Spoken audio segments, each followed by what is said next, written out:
नमस्कार विद्यार्थी मित्रांनो, स्कॉलरशिप आणि बरंच काही या आपल्या यूट्यूब चॅनलमध्ये तुम्हा सर्वांचं मनापासून स्वागत। आपण इयत्ता पहिलीच्या बदललेल्या अभ्यासक्रमानुसार द्वितीय सत्र परीक्षेसाठी कशा प्रकारे प्रश्नांचा सराव घ्यायचा हे पाहत आहोत। तर याच्या अगोदर मराठी आणि गणितचा जे सराव प्रश्न आहेत त्यांच्यावर आपण व्हिडिओ बनवलेला आहे, तो पाहिला नसेल तर नक्कीच पहा। आज आपण इंग्रजीमध्ये कशा प्रकारचा सराव घ्यायचा हे पाहणार आहोत। तर 30 मार्काचा लेखी पेपर तुम्हाला असतो आणि 10 मार्काची तोंडी परीक्षा।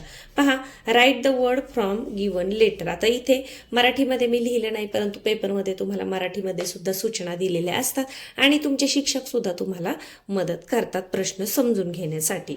तर पहा, दिलेल्या अक्षरापासून तयार होणारा शब्द लिहायचा आहे। तर छोटे छोटे पुस्तकामधले जे शब्द आहेत ते मुलांचे स्पेलिंग्स पाठ असले पाहिजेत आणि तेच तुम्ही इथे लिहायचे आहेत। जसं एस पासून सुरू होणारा सन, एम पासून सुरू होईल मँगो, सी पासून कॅप होईल कॅट होईल, टी पासून सुरू होणारा, ओ पासून सुरू होणारा, एन पासून सुरू होणारा नोज होऊ शकतो, ऑरेंज होऊ शकतो, ऑक्स होऊ शकतो। असे छोटे छोटे सोपे जे तुमच्या पुस्तकामध्ये आहेत ते शब्द तुम्ही इथे लिहायचे आहेत। यानंतर राईट नंबर नेम्स म्हणजे नंबरची नावं इथे स्पेलिंग लिहायचे, जसं 0, त्याच्यानंतर 2, 4, 6, 8 आणि 9। तर याचे स्पेलिंग मुलांनी लिहायचे आहेत। पुढे पाहूया, मॅच द शेप्स। मॅच करायचं आहे म्हणजे जोड्या लावायच्या शेप्सच्या। तर पहा काय आहे, लाईन आहे, यानंतर ॲरो आहे, ट्रायंगल आहे, स्क्वेअर आहे आणि सर्कल आहे। या पद्धतीने जोड्या इथे पट्टीच्या सहाय्याने मुलांना लावता आल्या पाहिजेत। इंग्रजीचा पेपर सोपा असतो, मुलांना सोपा जातो आणि आवडतो सुद्धा। फक्त प्रश्न पाहिला की कोणाचीही मदत न घेता आपण स्वतःहून तो सोडवायची सवय मुलांना लावायची आहे आणि त्याच्यासाठीच आपण हे सराव प्रश्न घेत आहोत। Write the rhyming words. Rhyming यमक जोडणारे शब्द लिहायचे, जसं इयर, टियर, मे, गे, हॅट, बॅट, पिन, टीन। तुम्हाला जेही माहीत असतात तुमच्या पुस्तकामध्ये भरपूर रायमिंग वर्ड्स दिलेले आहेत, तर रायमिंग वर्ड सुद्धा तुम्हाला लिहिता आले पाहिजे।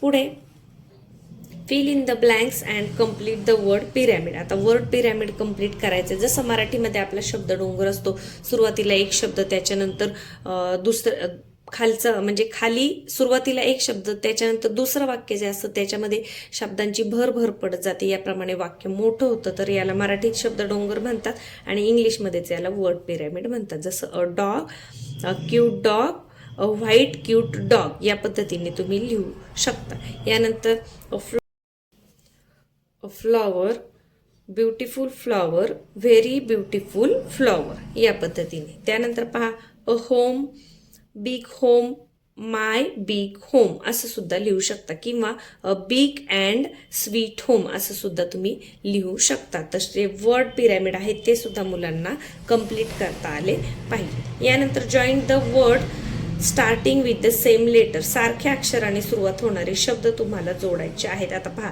मँगो, बॅट, डॉग, गोट, बॉल।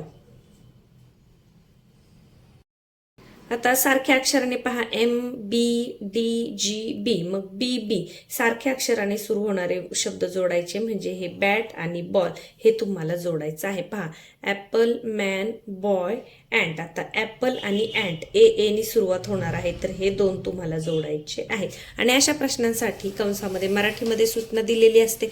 सूचना मुलांना कळाली नाही तर शिक्षक मुलांच्या मदतीसाठी असतात। यानंतर पुढे पहा, झिप, फॉक्स, बस, सन, फॅन। मग फॉक्स पहा, एफ ने सुरू होणारा, एफ ने सुरू होणार, हे दोन जोडायचे आहेत। यानंतर फुल, रिंग, लॉक, रोज।